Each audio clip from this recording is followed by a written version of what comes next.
My name is Angel. I am 36 years old, and I work as a cardiothoracic surgeon.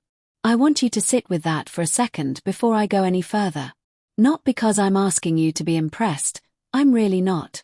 I'm asking you to sit with it because the fact that I have to say it, the fact that it still surprises people, the fact that when I walk into rooms there is still, in this year, in this world, a beat of hesitation before people believe it, that fact is the very foundation of this entire story. Everything that happened on that plane, every single thing I am about to tell you, traces back to that one quiet, persistent, exhausting truth. That some people, no matter what they have built, no matter how long they have trained, no matter how many lives they have held in their literal hands, still have to prove that they exist with full humanity before they are allowed to be treated with basic dignity. I am telling you this story because I have not been able to stop thinking about it. Not for a single day in the 6 months since it happened. It lives in me the way certain things do, the way a song gets into your chest and won't leave, the way a conversation replays in your head at 3 a.m., the way a moment that lasts 5 minutes ends up meaning something that takes years to fully understand. I have turned it over and over like a stone in my pocket, examining every angle, every face, every word. And every time I think I have found the center of it, the thing it is really about, it opens into something larger. So I am going to tell it to you the way it deserves to be told. Fully. Without shortcuts. With every detail, every feeling, every silence that mattered. Because this is not just a story about a rude man on a plane. This is a story about what it costs to be composed when the world wants you to break. This is a story about what happens when the thing you were being told you didn't deserve turns out to be the thing only you could give. This is a story about dignity, what it is, where it comes from, and why no one on this earth has the right to take it from you. And it starts, like most of the important things in my life start, with my daughter. Her name is Maya. She was 11 years old at the time this happened. She is the kind of child that makes you believe in some fundamental goodness in the structure of the universe. Not because she is perfect, she is not perfect, she is fierce and stubborn and occasionally a complete nightmare about eating vegetables, but because she is so entirely herself. So completely, uncompromisingly, joyfully herself. And on the morning of the day this story begins, she stood in the kitchen in her pajamas and her dance warm-up socks, eating cereal and looking at me with those eyes that she absolutely got from her father, and she said, in the voice she reserves for things she is treating as contractual obligations, "Mama. Front row. You promised." Front row, I confirmed. Not the second row. Not sneaking in at the back because you were late and didn't want to disturb anyone. Front row, I said again. I will be there. I will be in the front row. I will probably embarrass you by crying. You cannot cry, Mama, it is a dance recital, not a funeral. I make no promises about crying. She pointed her spoon at me. Front row. No crying. Deal. I said deal. I kissed the top of her head. I grabbed my conference bag and my rolling suitcase, and I walked out the door to catch my flight to Houston, Texas, where I was going to spend 4 days representing my hospital at a cardiothoracic surgical conference. And the entire time, through the airport, through the flight, through 4 days of panels and presentations and networking receptions and the particular low-grade misery of hotel conference food, I held on to that image. Maya in her pajamas. The spoon pointing at me. Front row. Deal. That image was my anchor. That was what I was flying home to. But before I tell you what happened on the way home, I need to tell you what happened in Houston. Because Houston is important. Not the conference itself. The conference was fine, it was a good conference, there were interesting presentations and useful conversations. Houston is important because of what it did to me by the time I got on that plane. And I don't mean that it broke me. I want to be clear about that. I have been doing this long enough that it doesn't break me. But it cost me something. And the cost of Houston is part of why what happened on that flight hit the way it did. I have been a cardiothoracic surgeon for 9 years. Before that, I did 3 years of surgical residency that I will not describe to you in detail because some of it would genuinely disturb you, and before that, for years of medical school, and before that, for years of college, and before that, a childhood spent in a house with a mother who told me every single day that I was capable of exactly as much as I decided I was capable of, and a father who, whenever I expressed doubt about anything, would simply say, and? Keep going. My parents are extraordinary people. I owe them everything. I tell you all of this because 9 years is long enough to know who you are in a room. 9 years is long enough to have stopped being surprised by your own competence. 9 years is long enough to have held enough hearts, literally held them, in your gloved hands, in your operating theatre, watching them beat, to have a fairly unshakable sense of yourself. And yet, day 1 of the conference, I arrived at the registration desk and the volunteer behind the table looked at me and said, "Are you here for the nursing track?" I said no, I was here for the main surgical conference. She looked at my face. She looked at my badge. She said, "Oh, wonderful." With the exclamation mark. With the particular exclamation mark that means, how unexpected. Day 2. I was presenting a case study on a minimally invasive valve repair technique I had been refining for 3 years. 45 minutes.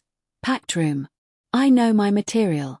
I know it better than I know almost anything. And for the first 10 minutes, I watched a subset of the audience recalibrating. That subtle shift that happens when people are revising their assumptions in real time. They had expected someone else. They were adjusting. And I kept speaking, because that is what I do, because I have been adjusting to their adjusting for 9 years, and I am very, very good at my job and the work speaks for itself. It always speaks for itself. But sometimes you wish you didn't have to wait for it to speak before people listened. Day 3, a colleague, well-meaning, truly, I believe he meant it as a compliment, stopped me in the hallway after my presentation and said, "You know, you're really exceptional." And I said thank you. And he said, "I mean, really. You're not what I expected at all." And I said thank you again, because what else do you say, and I kept walking. Day 4, I attended a dinner.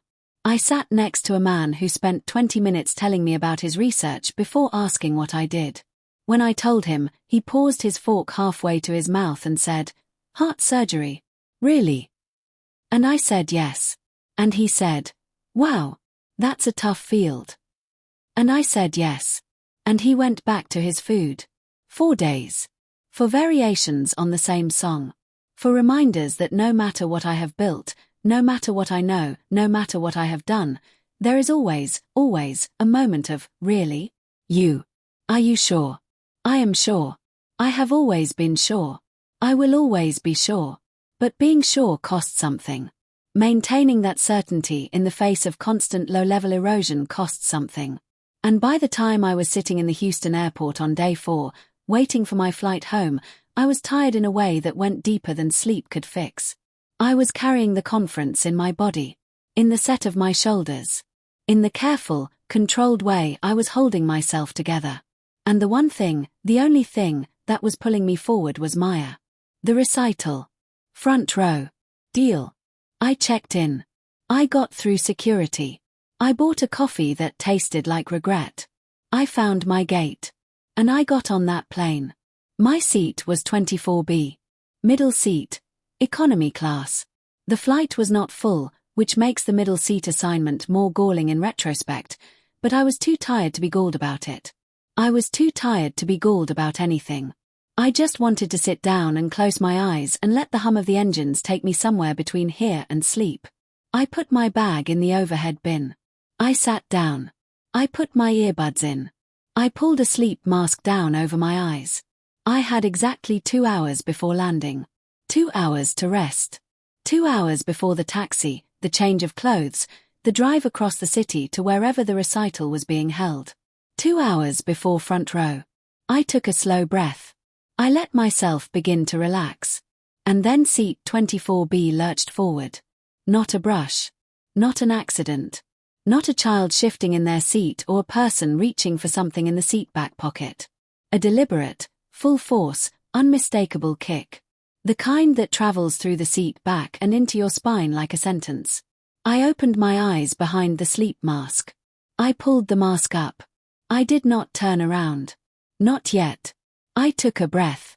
I registered the kick in the way you register something that is either a mistake or the beginning of a problem, and I chose, in that moment, to assume mistake. I adjusted in my seat. I reset. I closed my eyes. 30 seconds. Another kick.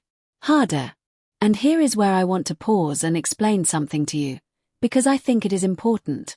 When that second kick came, I felt something that I want to name accurately. It was not just irritation. It was not just the ordinary frustration of a tired person being disturbed on an airplane. It was something more specific than that. It was the feeling. If you are a black woman, you know this feeling, and if you are not, please try to understand it. It was the feeling of, here we go. The feeling that exists at the intersection of exhaustion and experience. The feeling that says, something is happening here, and I need to be very careful about how I respond, because whatever I do, there will be a version of this where I am the problem. If I turn around, I might be aggressive. If I say something, I might be difficult. If I get upset, I might be threatening. If I say nothing, I might be walked over forever. There is no clean option. There is no path that is free of cost. That is what the feeling is. That is the calculation that happens in the body before the brain has even fully processed the situation. I know it is an ugly thing to describe. I know some people reading this will say, you're overthinking it, it's just a kick on a plane, it's not that deep. And I would ask those people to consider, why would I overthink it? What would I gain from making that more complicated than it needed to be? I have been a surgeon for 9 years. I do not catastrophize. I assess.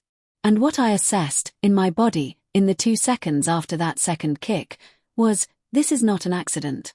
And the way I respond is going to matter. I chose, still, to say nothing. I closed my eyes a third time. And the third kick came. And that is where this story truly, irrevocably begins. Before I tell you what I said when I finally turned around, I want to make sure you understand the full landscape of that plane. Because a story only makes sense inside its geography, and the geography of that flight, who was there, what they were carrying, what they wanted, what they feared, matters more than you might think. Let me start with the man behind me. His name, as I would piece together over the next 2 hours from the loud, aggrieved phone calls he had made before we took off, was Derek. I never learned his last name. I don't need it. Derek was in his mid-40s. He was built like someone who had once been athletic and was now more committed to the memory of athleticism than to its practice. He had the energy of a man who is accustomed to things going his way, and who treats it as a personal affront when they don't. Derek had been in first class. Or rather, Derek had booked first class, paid for first class, and arrived at the gate expecting first class, only to be told that due to an overbooking situation, he was being moved to economy. Seat 25A. Directly behind me. He was not handling this gracefully. I had heard him before I saw him, which is often how it goes with people like Derek. He was at the gate agent's desk when I was still in the boarding queue, conducting what I can only describe as a performance of indignation. He was not screaming. He was doing something worse than screaming. He was using that particular register of male frustration that is loud enough to ensure an audience but controlled enough to maintain plausible deniability about being a scene. He wanted people to know he was wronged. He wanted witnesses to his wrongness. He wanted the gate agent to feel the full weight of his displeasure without being able to officially complain about the way he expressed it. The gate agent, a young woman who had the practiced patience of someone who has done this job long enough to have developed a kind of spiritual armor, was nodding, apologizing, offering vouchers. Derek was not interested in vouchers. Derek was interested in his first-class seat. He didn't get it. He boarded with the rest of economy. He passed me in the aisle without looking at me. He sat down in 25A, and I could feel, even with my back to him, the radiant heat of his continued grievance. He made a phone call before we took off, something about a client meeting, something about an incompetent airline, something about how people do not understand what his time is worth. He said the phrase, "Do you know who I am?" to the person on the phone, which is a remarkable thing to say to someone who already knows exactly who you are. He complained about the seat width. He complained about the legroom. He complained about the temperature. He complained with the commitment of a man who has made complaint into an art form. And then we took off, and I put in my earbuds, and I tried to leave all of that behind me. Now let me tell you about Becca. Becca was the flight attendant working the economy cabin. She was in her early 30s, I'd guess. She had brown hair pulled back, a practiced smile, and the particular quality of alertness that experienced flight attendants develop. a kind of peripheral awareness that never quite turns off. She had been at the gate. She had seen Derek's performance. She had clocked his energy the way you clock a weather system on the horizon. Notable, worth monitoring. When she came through the cabin before takeoff, doing her safety checks, she paused near row 25 just briefly enough to deliver one of those professional smiles that mean, "I see you, and I need you to behave yourself." Derek had looked at her with the expression of a man who has decided that the service industry exists to compensate him for his general suffering. Becca had kept walking. She had also seen me. I noticed that. In the particular way that people who are paying attention notice the person who is trying very hard to be invisible, she had clocked me. She had seen how I was sitting, folded into myself a little, earbuds in, hands in my lap, the practiced stillness of someone who has learned that stillness is a strategy. And she had kept walking, because there was nothing to do yet. Because the drama hadn't happened yet. Because the only thing in the air at that point was potential. I think about Becca a lot. I think about what she saw and what she calculated and what she decided. I think about the moment, which must have been so small and so easy to miss, when she could have acted and chose instead to assess further. I am not angry at her for that. I understand it completely. The mathematics of intervention on an airplane, or anywhere, really, is complicated. How do you step in without making it worse? How do you name what you're seeing without escalating it? How do you advocate for someone who has not yet asked for advocacy? There are no clean answers to those questions. I have thought about them my entire adult life and I still don't have clean answers. There were other passengers, too. Let me paint the whole picture. The couple across the aisle from me in row 24, they were in their late 20s. They had the easy physical comfort of people who have been together long enough to share a seat without negotiating it. They were sharing earbuds and watching something on a laptop propped on the tray table between them. They were in their own world. Not unkind people, I think. Just, elsewhere. The older gentleman in the window seat next to me, his name, I later learned, was Joseph. He was perhaps 70 years old. He had a paperback mystery novel folded open on his lap and he was asleep within 4 minutes of takeoff, his head tipped back, his breathing deep and even and completely undisturbed by everything that was about to happen. I envied him that sleep with my entire soul. 3 rows up, a woman with 2 small children, a toddler and a child of about 5, was managing snacks and tablets and the particular logistics of keeping 2 small humans comfortable and quiet on a 2-hour flight. She had the focused, compartmentalized energy of a parent who has made peace with the fact that this is just what the next 2 hours look like, and she was not going to spend any of her limited bandwidth on things that didn't directly involve her children. And then there was the rest of the cabin. The ordinary assortment of tired people going places. The business travelers. The vacationers. The person already asleep before we left the gate. The person who bought too many airport snacks and was now dealing with the consequence. The ordinary, anonymous, beautiful humanity of a commercial flight, sealed together in a metal tube at 30,000 feet, each carrying their own invisible weight. That was the room. That was the world I was in when the third kick came. And now I will tell you what happened next. I turned around. And I want to be so precise about this, because the way a woman turns around matters in a way that the way a man turns around usually does not. There is no neutral way for a black woman to respond to aggression in public. Every option has a cost. Turn around too fast and you're reactive. Show too much emotion and you're unstable. Show no emotion and you're cold. Speak too loudly and you're aggressive. Speak too softly and you're ignored. There is a narrow corridor of acceptable response, and it requires every ounce of the composure that I have spent a lifetime building, and the fact that I have to say that, the fact that that corridor exists, is itself the injustice. So I turned around the way I turned toward a colleague who has said something in a meeting that needs to be addressed. Not rushed. Not sharp. Deliberately. With full eye contact.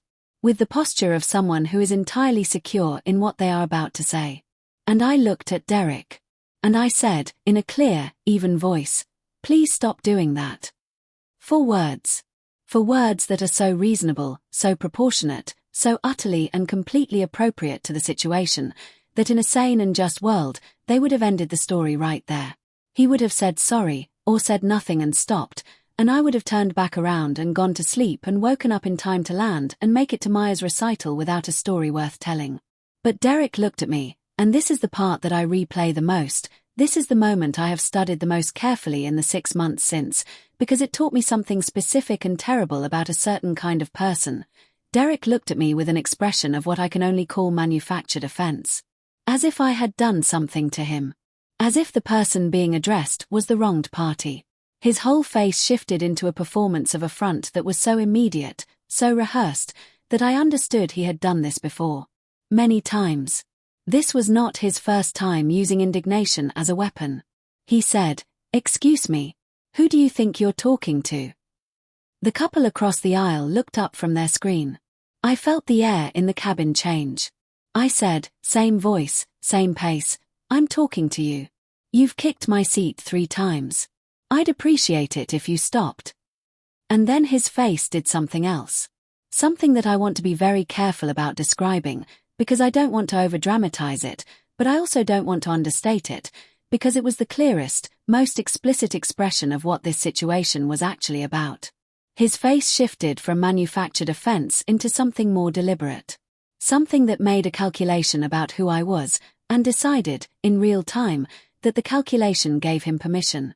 He said, "Maybe if you weren't taking up so much space, it wouldn't be a problem." I want to stop here. I want to stay in this moment for a little while, because I think it deserves more than a quick reaction.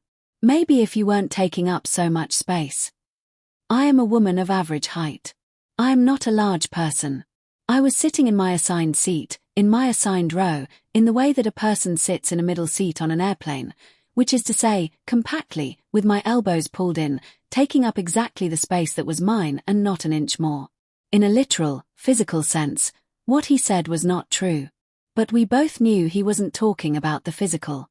Taking up so much space is what you say to a person when you want them to understand that their very existence is an inconvenience. When you want them to know that you see them as more than they should be. When you want to reduce them. When you want to send the message that they are too much, too present, too visible, too confident, too unbothered, and that the appropriate response to that excess is to shrink. That is what was happening. That is what was always happening. The cabin went quiet. That specific quality of quiet that a group of people produces when they have collectively decided to pay attention without collectively deciding what to do. I felt every ear in our section of that plane tune in. I felt the couple across the aisle stop breathing almost. I felt Becca, who had been somewhere forward, go still. And I stayed very, very calm. Because that is what I do. Because I have been doing this specific, quiet, infuriating, necessary work of staying calm when the world tries to provoke me into being something it can dismiss, for my entire adult life. I have been staying calm in rooms that didn't expect me. I have been staying calm through 4-day conferences that chip away at you in increments. I have been staying calm through 36 years of being exactly who I am in a world that frequently wishes I would be less of it. Calm is not the absence of feeling. I want to be very clear about that. Calm is a discipline. It is an active, ongoing, exhausting discipline, and it is not the same as being fine. I was not fine. I was furious in a way that went so deep it had stopped feeling like fury and started feeling like something else, something quieter and older and heavier. But I held the calm like I hold a surgical instrument. With precision. With purpose. Because I needed it. I said, one more time, very quietly, "Please. Stop kicking my seat." And Derek turned away from me, to Becca, who had moved into the aisle and was now standing 2 feet away, and he said, in a voice drenched with the certainty of a man who has never not been believed, "Can you do something about her? She's being aggressive. She's being aggressive." I had spoken 9 words to him. 9 words, in the calm, measured, professional voice that I use when I am talking to a frightened patient or a junior colleague who needs correction. 9 words, with no raised volume, no threatening movement, no gesture, no nothing. 9 words that were the definition of the word reasonable. And I was being aggressive. Becca looked at him. Then she looked at me. And I watched her face do the same thing every bystander's face does in those moments. The calculation. The weighing. What is my role here, what are my options, what is the cost of each one? She opened her mouth. And the intercom crackled. The captain's voice came through, clear and immediate and carrying that specific weight that airplane intercom announcements carry when they are not about seatbelts and tray tables. Ladies and gentlemen, this is your captain speaking. We have a medical situation on board. If there is a physician or medical professional on this flight, we are asking you to please identify yourself to a flight attendant immediately. I repeat, if there is a doctor or any medical professional on board, please make yourself known to a crew member right away. Thank you. And I was already unbuckling my seatbelt. I was already reaching for my bag. I was already standing up. And I looked at Becca, not at Derek, not at the couple across the aisle, not at anyone else. I looked at Becca and I said, in the voice I use in the operating room when I need something done immediately, I'm a physician. I'm a cardiothoracic surgeon. Take me to the patient right now. Becca didn't hesitate. Not for a single second. She turned and led me forward. I did not look at Derek Holt as I passed his row. I made a choice not to. Not because I was afraid of what I would feel if I looked at him, but because there was a human being somewhere on that plane who was in medical distress, and that human being was the only thing in my world at that moment. Everything else, Derek, the kicks, the words, the cabin's collective held breath, all of it fell away. It fell away the way everything non-essential falls away when you walk into an operating room. It fell away the way it always does when someone needs saving. That is what I do. I save people. That is my job. That is what my life is for. I walked up that aisle, and I went to work. Do I want to take my time here, because the next 45 minutes deserve their time. They are the core of this story. They are what everything else rotates around. And I also want to take my time because I think people deserve to understand what it actually looks like when the thing that someone tried to diminish turns out to be the thing that saves a life. His name was Harold. He was 73 years old. He was a retired school teacher from Atlanta. I know this because his wife told me, in the fragmented, desperate way that people share information when they are frightened, offering details as if they might be the ones that matter. He had been a fifth-grade teacher for 31 years. He liked fishing. He had 5 grandchildren. He was on this flight because they were going to visit the newest one, a baby girl, born 6 weeks ago. He was slumped against the window when I got to him. Not unconscious, but close to what I would call compromised, that particular quality of altered presence that experienced clinicians recognize immediately as the body dedicating all available resources to keeping itself running, with not much left over for the business of being awake and oriented. His wife, her name was Dorothea, and she was one of the most composed, frightened people I have ever met, was holding both of his hands. She had been saying his name. Harold. Harold. Harold. In that rhythmic, incantatory way that people say the names of the people they cannot afford to lose. I crouched down to eye level. I introduced myself the way I always do. Sir. My name is Angel. I am a heart surgeon. I am going to help you. You are not alone. I need you to stay with me, okay? Can you hear me? He heard me. He turned his head toward me, slowly, and his eyes found my face and held it. That is what you want. That is what tells you there is still someone in there to fight for. Harold, his wife said. There's a doctor. There's a doctor right here. He said something I couldn't quite make out. His speech was slurred, not from stroke, his facial symmetry was intact, his grip on my hand when I took it was bilaterally equal, but from the effort of the crisis his body was managing. I stood up.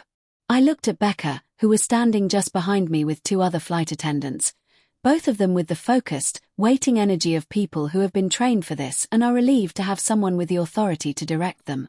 Does this aircraft have a defibrillator and an emergency medical kit? I asked. Yes, Becca said. Both. I need them here in the next 60 seconds. I also need someone on the line with the captain. I need to know our current position, our proximity to the nearest major airport with a cardiac care center, and I need the captain's assessment of whether we divert. And I need one of you next to me at all times to relay information and assist. Can you do that? They moved. That is the thing about clear, specific, calm instruction. People move. There is no ambiguity to freeze on, no gap for panic to fill. You say exactly what you need, in exactly the right order, And the people around you have something to do, and doing something is what pulls people back from the edge of panic. Becca came back with the defibrillator and the emergency medical kit in under 40 seconds. I was already assessing Harold's pulse, irregular, concerning in a specific way that I recognized immediately, and his blood pressure, which one of the flight attendants had been attempting to measure with the onboard equipment. His breathing was labored. His color was off. His oxygen saturation, when I got the kit open and found the pulse oximeter, was lower than I wanted to see. His wife answered my questions in a steady, quiet voice that cost her more than she showed. History of heart disease. Yes, diagnosed 8 years ago. Medications. She listed 6 of them, from memory, with the doses. She knew them the way you know something you never wanted to need to know but made yourself learn anyway because love sometimes expresses itself as medical preparedness. When did this start? About 12 minutes before the intercom announcement. Had he eaten? Yes, they'd had something at the gate. Any recent stress or illness? He'd had a cold the week before, nothing serious, or so they'd thought. I processed all of it. I sorted it into the columns it belonged in. I built the picture.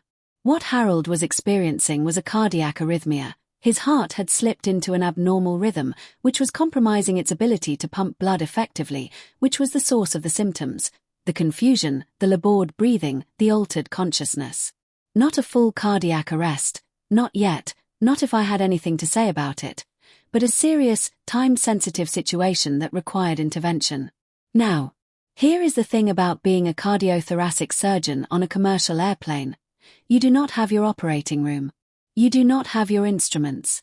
You do not have your team, your monitors, your sterile field, your controlled environment. You have a defibrillator, an emergency kit, your training, your hands, and your voice. And you have to use all of it, with the same precision and confidence you would bring to the best-equipped cardiac suite in the country, because the man in the window seat does not have the luxury of your circumstances, and his survival is not waiting for better conditions. So that is what I did. I will not go into all of the clinical details, not because I don't want to, but because some of it belongs to Harold and his privacy, and some of it is genuinely technical in a way that serves the story less than what I want to tell you about what it felt like. But I will tell you this. For the next 45 minutes, I was more present than I have ever been anywhere outside of an operating room. More completely and entirely in the moment. Every sense fully engaged. Every bit of training I have ever done, every procedure I have performed, every case I have studied, every hour of residency, all of it available to me, all of it answering the call. I talked to Harold the entire time. This is something I believe in deeply. The therapeutic power of a calm human voice when a body is under siege. I talked to him about his granddaughter. About fishing. About Atlanta. About what he was going to have for dinner when he landed. I talked to him about 5th grade, about his students, about what it is like to spend 31 years being the person children come to when they are trying to figure out how the world works. I talked, and he listened, and the listening kept him tethered. Dorothea held my arm at one point. She didn't say anything. She just held my arm, with both hands, and I could feel in the grip of her hands everything she was not saying. The terror, the love, the gratitude, the prayer. I reached over briefly and covered her hands with mine, and then I kept working. At some point, I don't know exactly when, because time in a medical crisis is not linear, it is compressed and expanded in strange ways, I became aware of the cabin, not distracted by it. I was never distracted. Not for a single heartbeat. But aware of it the way you become aware of the weather while you're inside. Present in your peripheral consciousness without pulling your focus. I could feel the stillness. The 200-something people on that plane had gone quiet.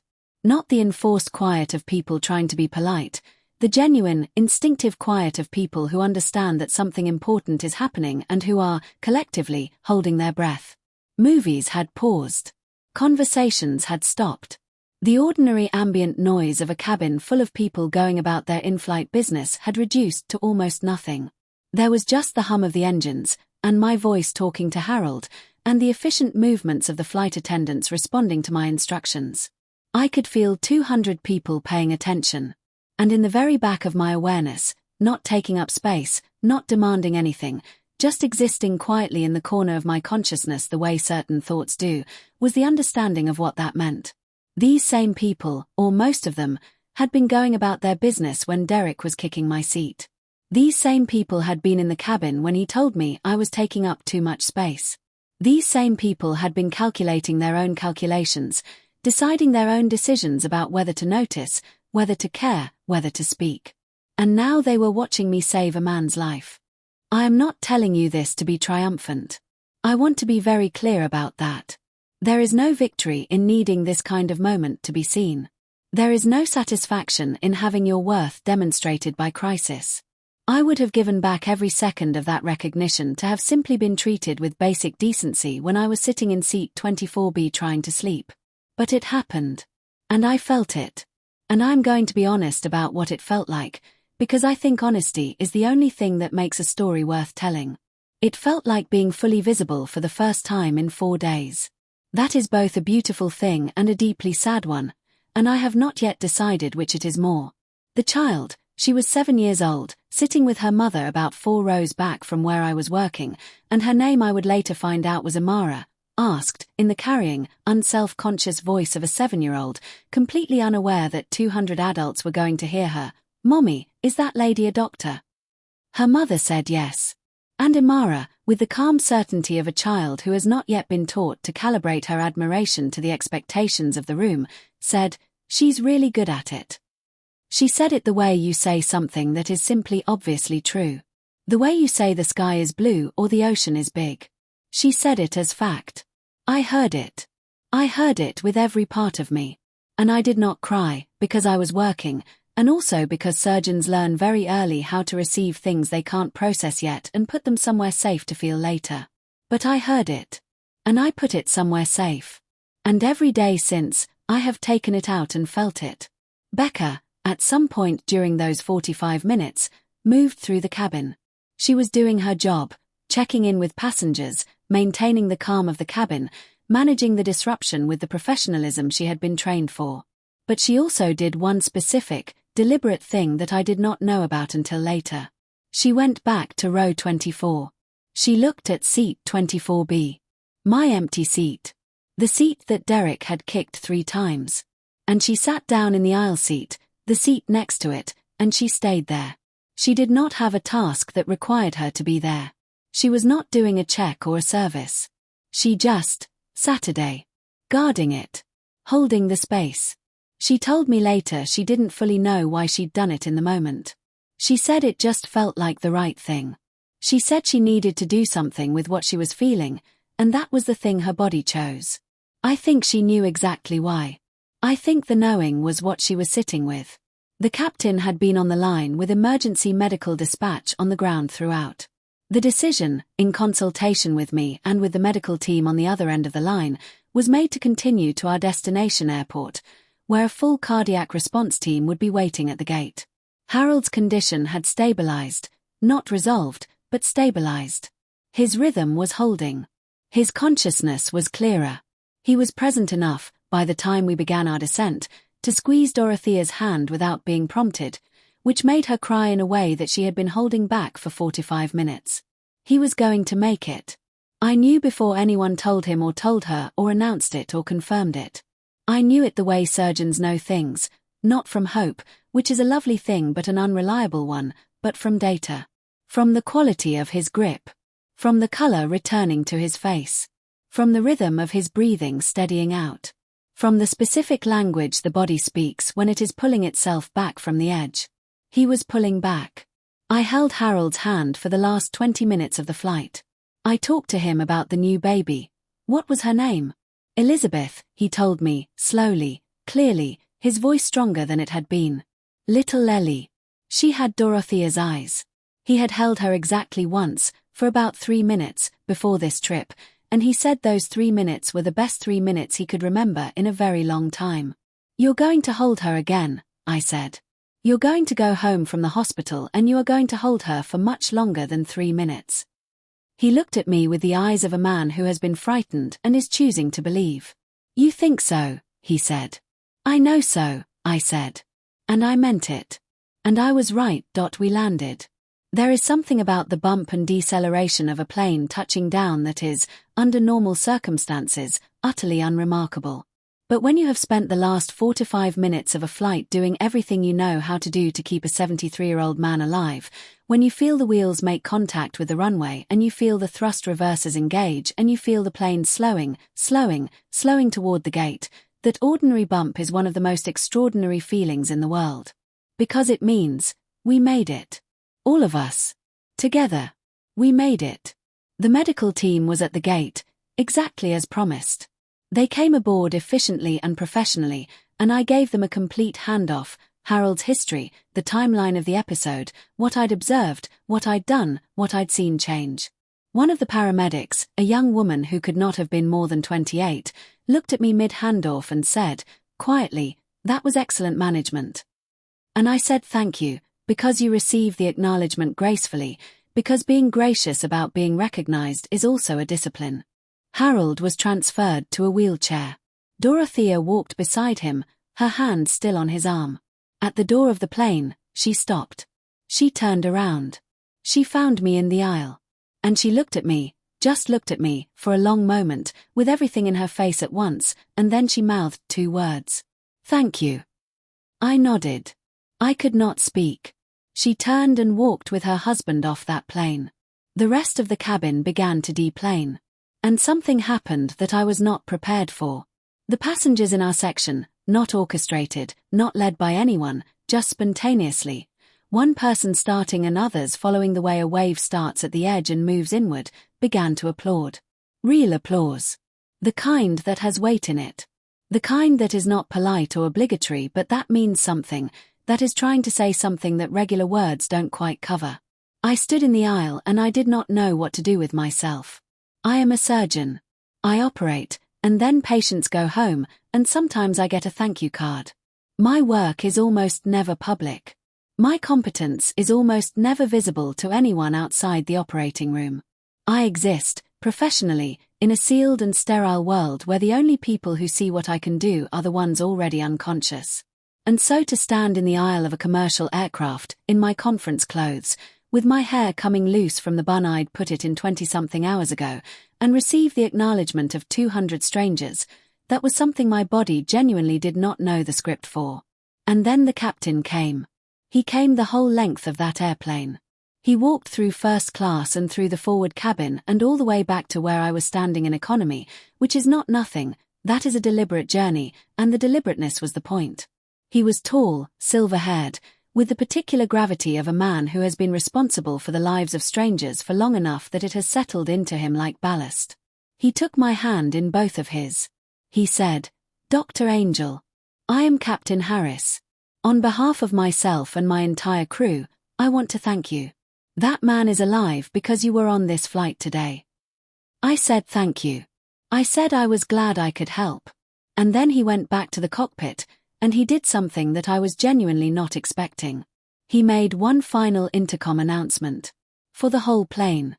All of them, the people still in their seats, the people filing toward the exit, the people in first class who had been largely insulated from the entire drama of the past 2 hours. He said, "Ladies and gentlemen, before you deplane, I would like to take one moment to recognize Dr. Angel, a cardiothoracic surgeon who was traveling on this flight today and who provided critical, expert medical assistance to a fellow passenger during a cardiac emergency. Dr. Angel remained calm, professional, and extraordinarily skilled throughout the entire situation, and her actions almost certainly saved that passenger's life. On behalf of this airline and this crew, Dr. Angel, thank you. We are honored you were aboard." The applause started again. And I stood there in the aisle of that airplane, in the fluorescent overhead light, surrounded by strangers, and I felt something that I am going to try to describe accurately even though the language for it is imprecise. I felt seen. Not in the way that had been tried on me all week in Houston. Not seen as a curiosity, not seen as an exception, not seen as a surprising thing. Seen as exactly what I am. A physician. A surgeon. A person who trained for 9 years and works with her hands and saves lives and belongs, with full authority, in every room she chooses to walk into. Seen. Just that. Just finally, fully, completely seen. And it went somewhere different than ordinary recognition goes. It went somewhere that had been waiting for it. Somewhere that the conference had made a little rawer than usual. Somewhere that Derek's words had scraped against. It went into that place, and it settled there, and I felt it land. I picked up my bag. I moved toward the exit. Most of the cabin had filed out. The aisle was nearly empty. And as I moved through it, I came to row 25. Derek Holt was still in his seat. I have thought about this many times. Why he was still there. It's possible he was simply slow to gather his things. It's possible he had been watching everything from row 25 and needed a moment. It's possible, and this is the version I return to most, not out of generosity but out of genuine curiosity, that something had required him to be still. That something about the last 4 to 5 minutes had reached through the armor of his entitlement and made him sit with himself in a way that was uncomfortable enough to be worth calling staying. He looked up at me. I looked at him. There was nothing to say. Everything that needed saying had been said by the last 2 hours. Every argument, every point, every question about who I was and what I deserved and how much space I was permitted to occupy, all of it had been answered, not by me, but by the plane itself, by the intercom, by the captain's voice, by Dorothea's 2 silent words, by Amara asking her mother if that lady was a doctor. I didn't need to say a word. The story had said it. So I held his gaze for a moment, steady, level, without anger and without performance, and then I walked past him. That was enough. That was exactly enough. I was almost at the exit when Becca stepped into the aisle in front of me. She was holding something, a small piece of paper, folded twice. She held it out. Her hand was completely steady, but her face was doing something complicated. She said, "I wrote this while you were with him. I didn't know if I'd have the courage to give it to you." She paused. "I'm glad I did." And then she stepped back and let me pass. I read it on the jetway. Standing in the moving stream of passengers, with my rolling suitcase bumping against my ankle and the airport noise surrounding me, I unfolded the paper and I read it. It said, "I saw what was happening in rows 24 and 25. I saw it before the 3rd kick. I saw it before you turned around. I calculated instead of acting, and I have been doing that calculation my whole career, how to intervene without making things worse, when to step in, what my role is. Tonight, watching you work, I realized that the calculation I make costs someone something every time I don't act. I should have said something. I should have moved him. I should have sat next to you and made it clear that what he was doing was not acceptable. I did none of those things, and you still showed up and saved someone's life, and that is who you are. But it is not who I want to be. I'm sorry. Becca." I read it twice. And then I folded it carefully, 4 folds this time, smaller, and I put it in the inside pocket of my conference bag. The small pocket. The one closest to my ribs. The one I put things in that I want to keep near me. I stood on that jetway for a moment after I put it away. Just a moment. The stream of passengers parted around me the way water parts around a stone, and I stood there and I took 3 long breaths and I let what had happened have its full weight. Because it deserved that. All of it. The flight and the kicks and the 4 words and the intercom and Harold and Dorothea and Becca's note. All of it deserved to be received. Not managed. Not processed efficiently and filed away. Actually received. Actually felt. And then I walked on, because Maya was waiting.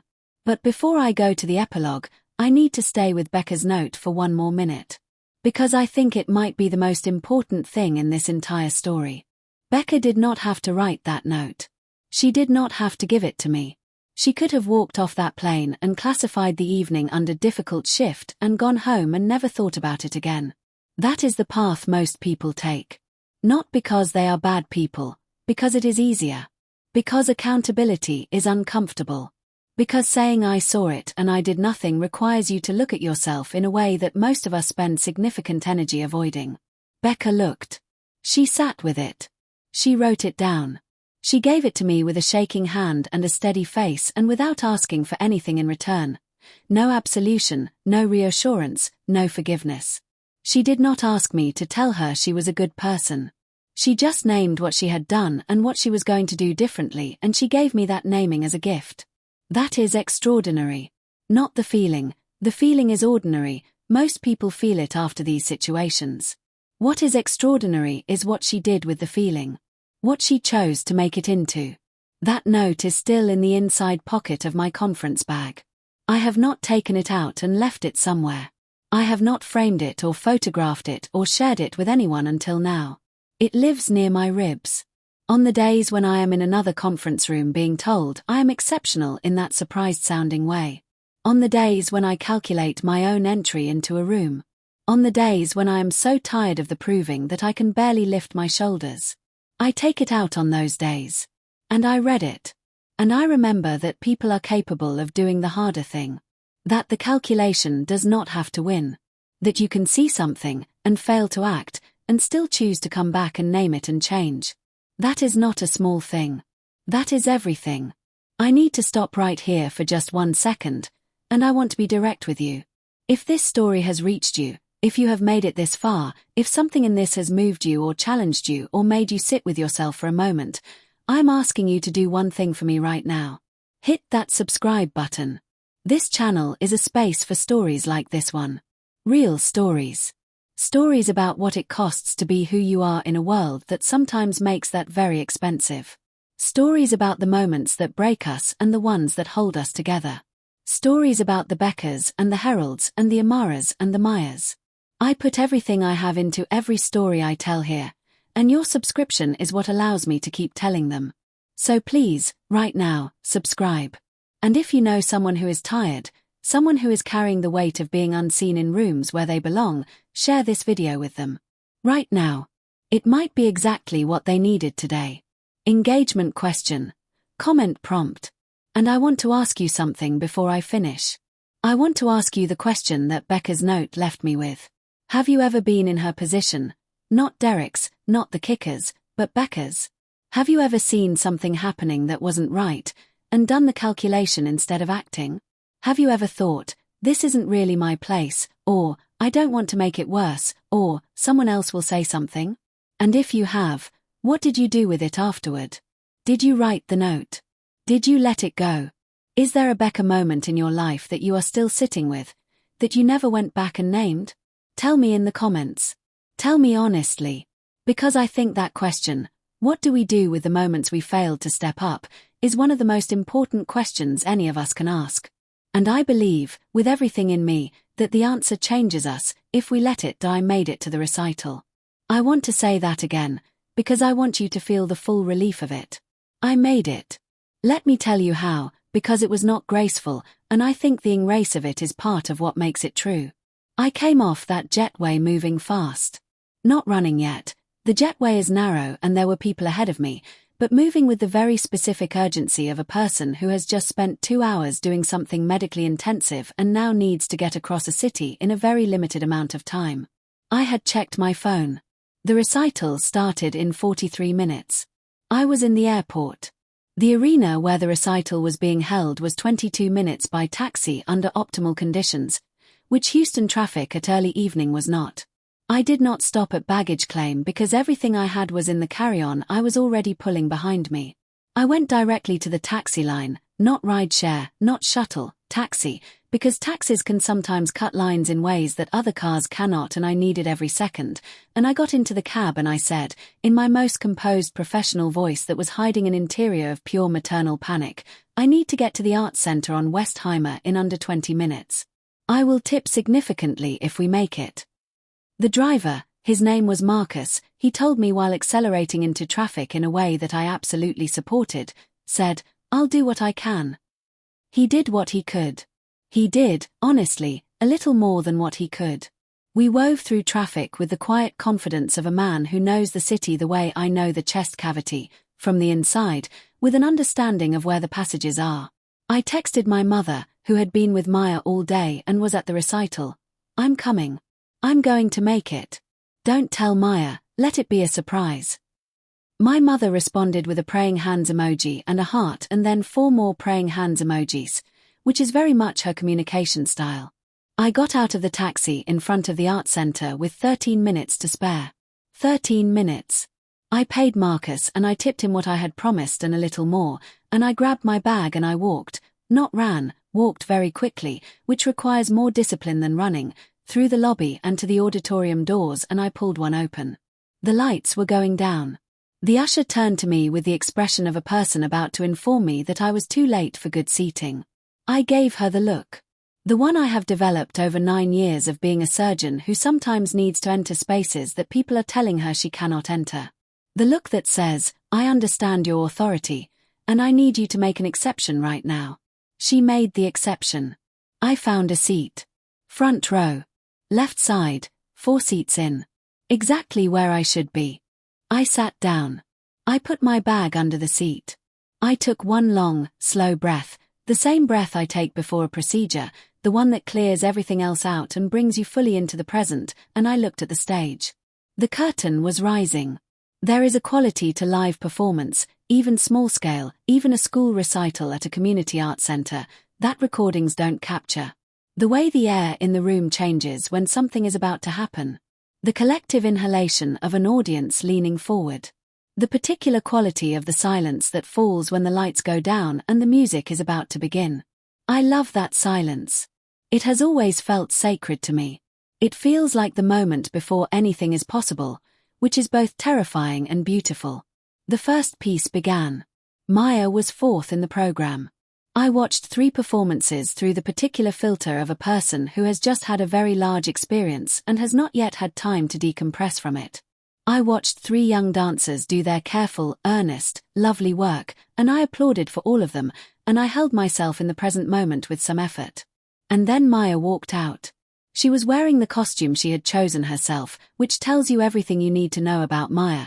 She chose it, argued for it, stood in the dance supply store and considered her options with the seriousness of a person making an important decision, and arrived at deep midnight blue, with silver accents at the wrists and the hem, which she had identified as being exactly the right combination of serious and beautiful.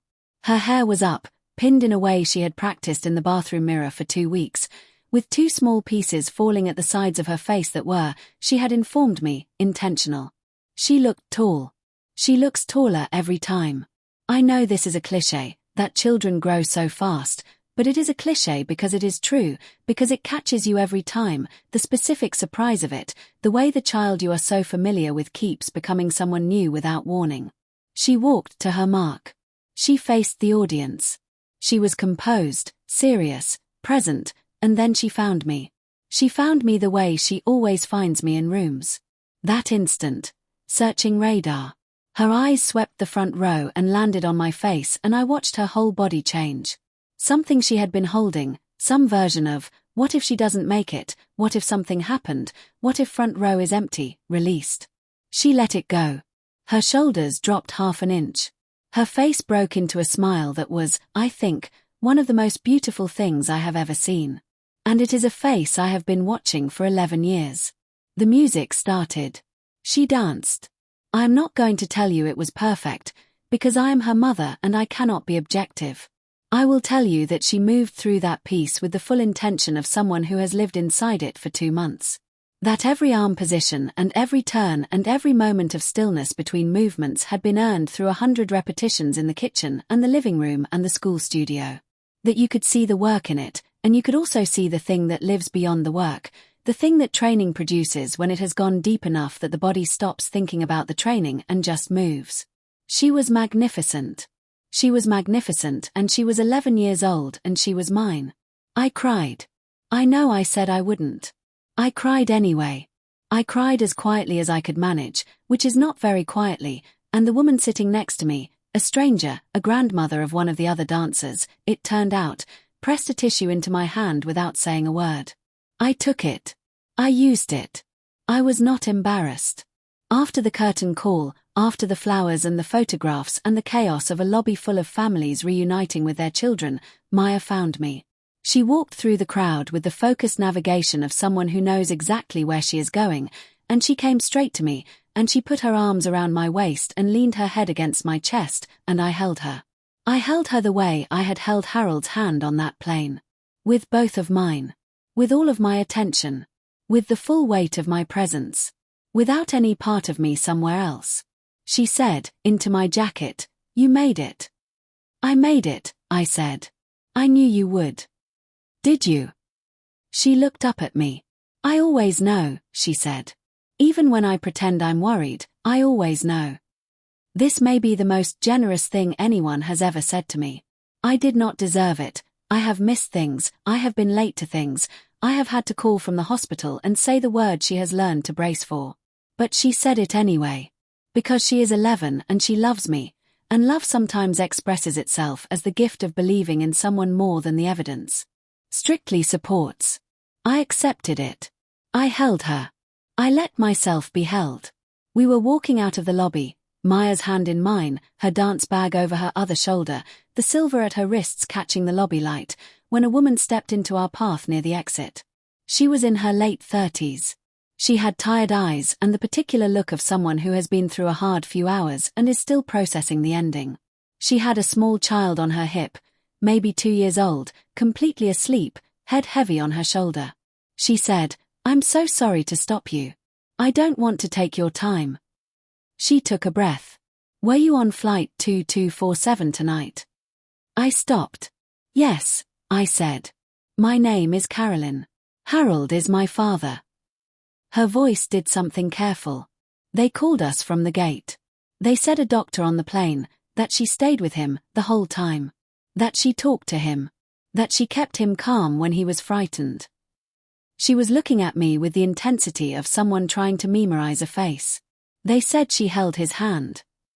"She did," I said. "He held mine back. His strong." Carolyn's face crumpled for just a moment, the involuntary crumple of someone who has been holding it together and just felt something shift. Then she smoothed it back. "He's going to be okay," she said. "They said he's going to be okay." "He is," I said. And I meant it. She looked at Maya, who was standing beside me taking in everything with those watchful eyes. Then she looked back at me. She said, "I don't know how to say this the right way. My children are going to grow up with their grandfather because of you. That baby," she shifted the sleeping child on her hip, "is going to know her grandfather because of you." And I couldn't leave without saying that. I felt it. All of it. The full chain of it, Harold in row 7, Dorothea saying his name, the 45 minutes of everything I know being everything that was needed, and then this. A sleeping baby on her mother's hip in a recital lobby, who was going to grow up knowing her grandfather, who was going to fish with him and hold his hand and have no idea, for many years, how close it came. "I'm very glad I was there," I said. "And there has never been a traw sentence." Maya was looking up at me. Then she looked at Carolyn and the baby. Then she looked back at me. And she said, in the matter-of-fact voice of an 11-year-old who has decided something is simply true and is now stating it, "My mom saves people. That's her job. That's what she does." Carolyn looked at Maya. Maya looked at Carolyn.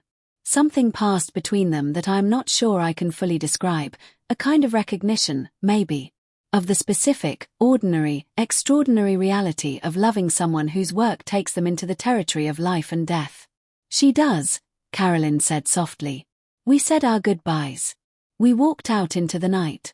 The air outside was cool and had that particular quality of city air in early evening, the smell of exhaust and restaurant food and something green from somewhere, a park or a median, the beautiful mundane aliveness of a city going about its business at 9 o'clock. Maya swung our joined hands slightly as we walked. She was humming something from the recital, under her breath. The silver at her wrists caught the light from the street lamps. I thought about the 4 words. "Please stop doing that." I have thought about those 4 words more than any 4 words I have ever spoken. More than vows, more than diagnoses, more than the words I say in operating rooms when the situation changes and everyone needs to know it immediately. For words, spoken in a calm and level voice, in a middle seat in economy class, to a man who had decided that he had the right to demonstrate to me that I was less than I was. I thought about Derek, still in his seat when I passed him. I have wondered about him. Not with anger. I gave up anger about Derek a long time ago, not because what he did was acceptable but because anger about Derek would cost me something, and Derek has cost me enough. But I have wondered. I have wondered what happened in the 45 minutes he spent watching from row 25. Whether it moved anything in him. Whether something shifted. Whether the specific, concrete reality of watching the woman he had tried to diminish save the man in row 7 lodged somewhere in him and required him to sit with it. I don't know. I will never know. And that is fine. His interior life is not my concern and not my responsibility. I did not need his acknowledgement. I did not need his apology. I did not need anything from Derek except for him to stop kicking my seat, and in the end, he did. I thought about Becca. I think about Becca often. I think about the note, and what it cost her to write it, and what it cost her to give it. I think about the image of her sitting in seat 24B while I was in row 7, holding the space, guarding the nothing that was there, doing the only thing she could think of to do. I think about Amara, the 7-year-old, who asked if that lady was a doctor and then said she was really good at it. I think about how she said it, not as a compliment, not as praise, just as an observation. As information. As simple, obvious, observable fact. She was really good at it. Yes. She was. She is. I am. I thought about Harold and Dorothea and the way Dorothea held my arm. I thought about little Ellie, 6 weeks old, who would grow up not knowing how close she came to not knowing her grandfather. I thought about the fishing trips and the 5th grade stories and the particular, irreplaceable way that grandparents see their grandchildren, that quality of unhurried, uncomplicated love that parents are often too tired and too scared to fully access. I thought about all of that being intact. All of that being still possible. Because I was on that plane. And I thought about Maya. About the kitchen and the pajamas and the cereal and the spoon. Front row, Mama. Front row. I was in the front row. I have been in the front row of my own life for 36 years. I have been in the front row of every room I walked into, whether the room expected me there or not, whether the room was comfortable with me there or not, whether the room required me to prove my right to be there before it would let me sit down. I have been in the front row. Not because I am remarkable, I am a cardiothoracic surgeon, I have some claim to remarkable, but that is not the point, not because I am exceptional, but because I earned my seat. I worked for it, I studied for it, I sacrificed for it, I stayed up for it, I cried for it, I believed in it when no one else did, and I earned it. And no one, not Derek, not the conference, not the volunteer at the registration desk, not the colleague who said I wasn't what he expected, no one gets to take that from me. No one ever did. That is what I want to leave you with. Not the story of the man who was rude on a plane. That story is everywhere. That story has always been everywhere. I want to leave you with the story of what is inside the person he tried to reduce. What you carry, what you have built, what you know, none of it disappears because someone tries to make it invisible. It does not require their acknowledgement to be real. It does not require the intercom to crackle, or the captain to make an announcement, or the cabin to applaud, or Carolyn to find you in a lobby. It is real before any of that happens. It was always real. Your worth does not require a crisis to prove itself. Your dignity does not live in the opinion of the person kicking your seat. You belong in every room you have earned the right to enter. And most of the rooms you have talked yourself out of, you earned the right to enter those too. I know what it is to be tired. I know what it is to walk into conference rooms and feel the recalibration happening around you and have to decide, again, whether you are going to let it touch you. I know what it is to calculate your entry. I know what it is to hold your composure so carefully for so long that the holding itself starts to feel like the only thing keeping you together. I know. And I want to tell you, from the inside of that knowing, not from somewhere above it, that the composure is not the cage. The composure is the weapon. The composure is what lets you do what needs to be done when the intercom crackles. The composure is what held me in seat 24B and what carried me to row 7 and what held Harold's hand for 20 minutes while he found his way back. Don't let them take your composure. And don't let them make you think your composure means you don't feel it. You feel it. I feel it. We all feel it. But we keep going. Because there are Harolds who need us. And Maya's waiting for us. And Amara's watching us. And Becca's who need to see what accountability looks like so they can learn how to do it themselves. We keep going. My name is Angel. I am 36 years old. I am a cardiothoracic surgeon. I am Maya's mother. I was in seat 24B on a flight from Houston. I turned around and I said 4 words and then I saved a man's life. And I made it. Front row. I always make it. I will see you in the next story.